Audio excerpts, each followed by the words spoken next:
ശക്തമായ ത്രികോണ മത്സരം നടക്കുന്ന തൃശൂർ ഇത്തവണ ആരെടുക്കുമെന്ന് പൂരത്തിന്റെ നാട്ടിലെ വോട്ടേഴ്സ് പറയുന്നു. മത്സരരംഗത്തില്ലെങ്കിലും കെ സുധാകരനെ മുഖ്യമന്ത്രിയായി കാണണമെന്ന് ആഗ്രഹിക്കുന്ന ഗഡികളുമുണ്ട് നമ്മുടെ തൃശൂരിൽ. കാണാം മിസ്സസ് ആൻഡ് മിസ്റ്റർ സവാരി ഗിരിഗിരി.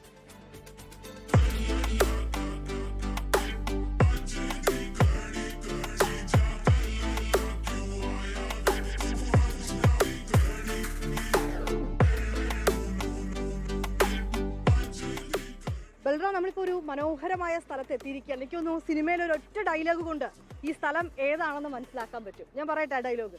പറയൂ. നമുക്കൊരു നാരങ്ങ വെള്ളം കാച്ചിയാലോ? അതെ. ഏതാണ് ആ സ്ഥലം? തൃശൂർ ഗഡികളുടെ നാട്. അതെ.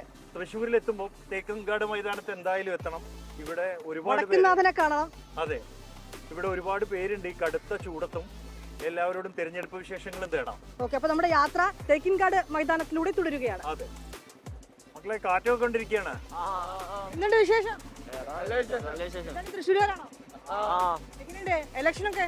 ഇലക്ഷൻ ആയിട്ടില്ലല്ലോ, ആവണല്ലേ ഉള്ളൂ. വോട്ടുണ്ട് എല്ലാവർക്കും? ആർക്കില്ല. വോട്ടില്ലെങ്കിലും രാഷ്ട്രീയമൊക്കെ ഒന്ന് ആണോ? ആണോ? കുഴപ്പമില്ല. തൃശ്ശൂർ ഇത്തവണ ആരെടുക്കും? ആഗ്രഹം LDF തന്നെ ജയിക്കണം. ആഗ്രഹം കൂട്ടുകാർ? എനിക്കങ്ങനെയൊന്നുമില്ല, പാർട്ടി ഒന്നുമില്ല.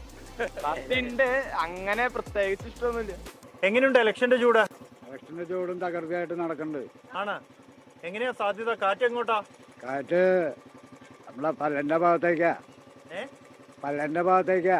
ആ, ആർക്കാ സാധ്യത? സാധ്യത നമ്മളെ പല്ലന്നാവും. പറയൂട്ടോ, എന്തൊക്കെയുണ്ട് വിശേഷം? കേട്ടെ. ഇവിടെ അങ്ങനെ നടക്കുന്നു. അതെന്ന് വെച്ചാൽ BJP ആണ് ഏറ്റവും കൂടുതൽ തരംഗം കാണുന്നത് പത്മജന്റെ തൃശ്ശൂര്. കാരണം എന്ന് വെച്ചാൽ അത് ഒന്ന് കോൺഗ്രസ് നിന്ന് വന്നത്, രണ്ട് BJP-യിലെത്തിയതിന്റെയും രണ്ടു വോട്ടും കിട്ടും എന്നാണ്. കുറച്ച് കോൺഗ്രസിന് വോട്ട് കിട്ടാൻ സാധ്യതയുണ്ട്. കാരണം വെച്ചാൽ അവർ പാരമ്പര്യ ഇതായതുകൊണ്ടും കുറെ കാലമായി മത്സരിക്കുന്നു. അതുകൊണ്ട് കുറച്ച് കോൺഗ്രസിനെയും കിട്ടും, BJP-നും കിട്ടാൻ സാധ്യതയുണ്ട്. പത്മജ ജയിക്കാനുള്ള ഒരു സാധ്യത കാണുന്നു.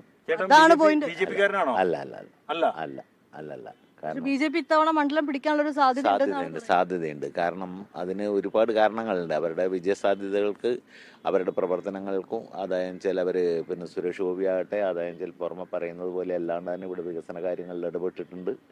അപ്പൊ അതുകൊണ്ട് ചിലപ്പം പത്മജക്ക് ഒരു സാധ്യത ഉണ്ടെന്ന് തോന്നുന്നു.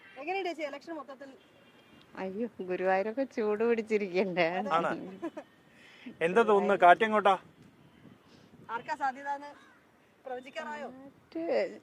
ഇടത് തന്നെയാവും. ഒരു മൂന്നാം സർക്കാർ ഉണ്ടാവും എന്ന് പ്രതീക്ഷിക്കുന്നു ചേച്ചി?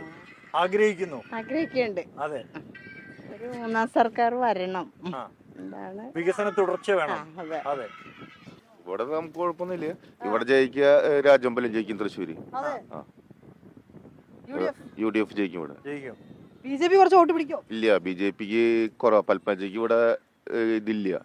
ഇവിടെ ജയിക്കുക UDF ജയിക്കുള്ളൂ. തൃശ്ശൂർ മണ്ഡലത്തെ സംബന്ധിച്ചിടത്തോളം ശക്തമായ മത്സരം നടക്കുമ്പോഴും ബലാബലമാണ് മത്സരം എന്ന് പറയുന്നു. പലരും തങ്ങളുടെ സ്ഥാനാർത്ഥികൾ അല്ലെങ്കിൽ തങ്ങൾ പിന്തുണയ്ക്കുന്ന ആ സ്ഥാനാർത്ഥികൾ ജയിക്കണമെന്ന് ആഗ്രഹിക്കുന്നു. ഇവരുടെ പ്രതികരണങ്ങൾ കേട്ട് നമ്മുടെ മിസ്സസ് ആൻഡ് മിസ്റ്റർ സവാരി ഗിരിഗിരിയുടെ യാത്ര തുടരുകയാണ്.